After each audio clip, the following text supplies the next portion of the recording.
Hey Jim, how you doing, buddy? I read in the optimal thread you were saying you were having some difficulty, controlling the length of your backswing. So you felt like you were taking it maybe here, and when you look at the tape, it's way back here somewhere. So let me give you a couple ideas, a couple little drills to work on that.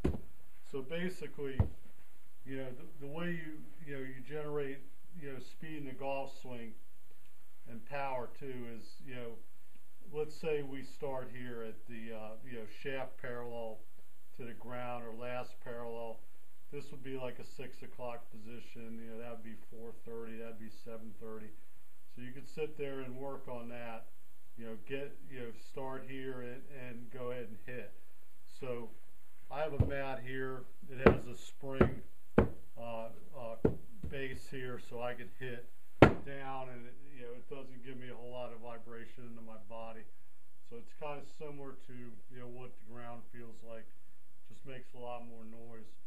So if I'm here, let's say we'll go at the six o'clock position right here, and then I just go ahead and just hit through the shot.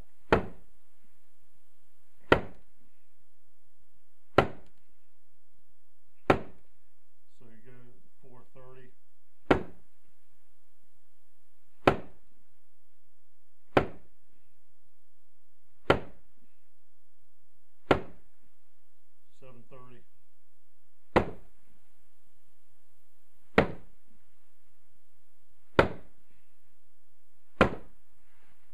So that's a way to get kind of a control of your where you stop the club and be able to start from anywhere. So you say, okay, how are you doing that? Well, the basic way I'm doing it is the hands are basically two different, they function differently. So if I just take my my right hand here and just the knuckle joint right here, I just have it like that. I can get to here, not even my whole right hand on it. I just go turn, just so my right hand, the knuckle here, is just driving it down, driving it down in there, like that. So the left hand's functioning too, but it's not, it's both hands functioning, and I'm just hitting. So I can generate a lot of speed in a short distance. I don't need to take it really far back. So if you look at it from this direction, or this view down the line, again, I just have my knuckle on it, 6 o'clock position.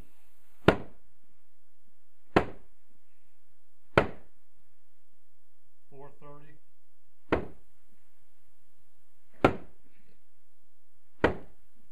7:30.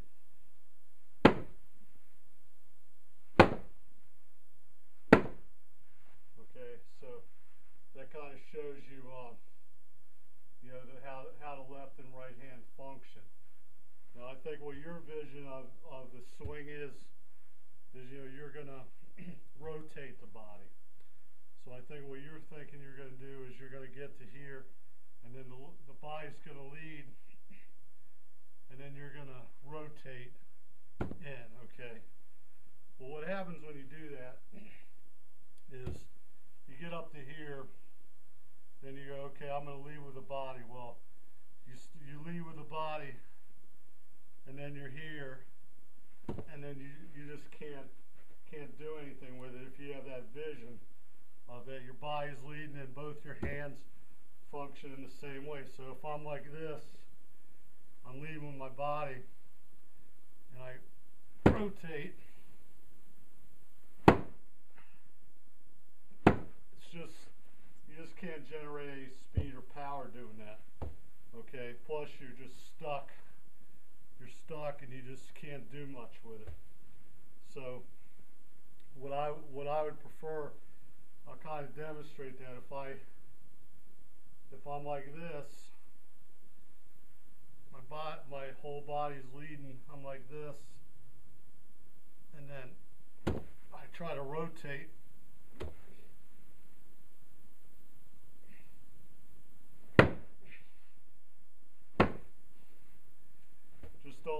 I just don't generate the kind of speed through the ball doing that.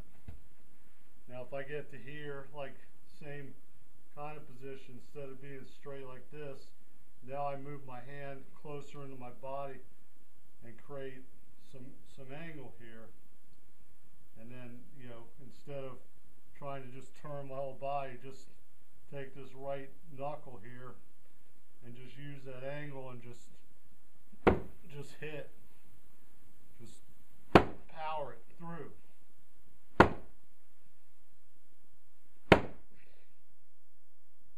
So I create angle so I can be here. I'm very deep into my downswing. Like right in here, and I just create a little bit of an angle.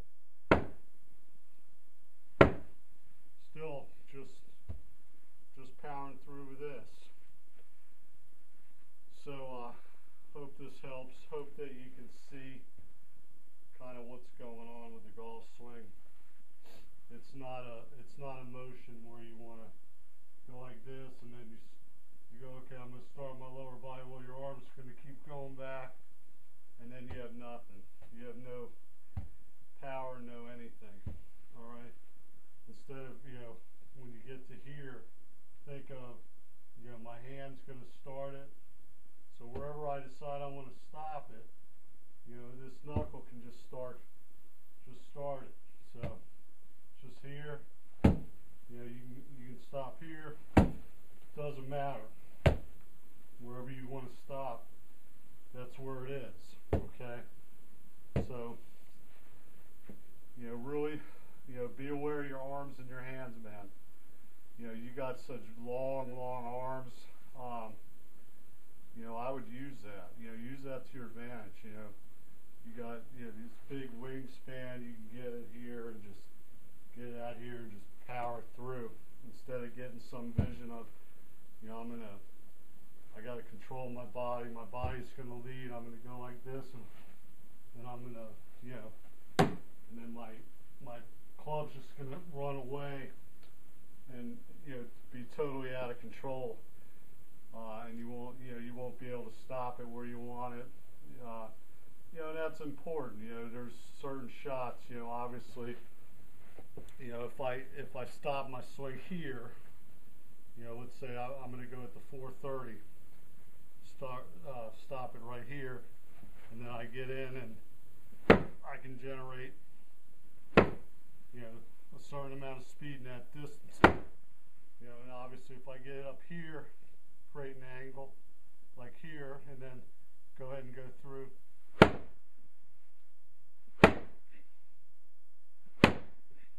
Still a knuckle.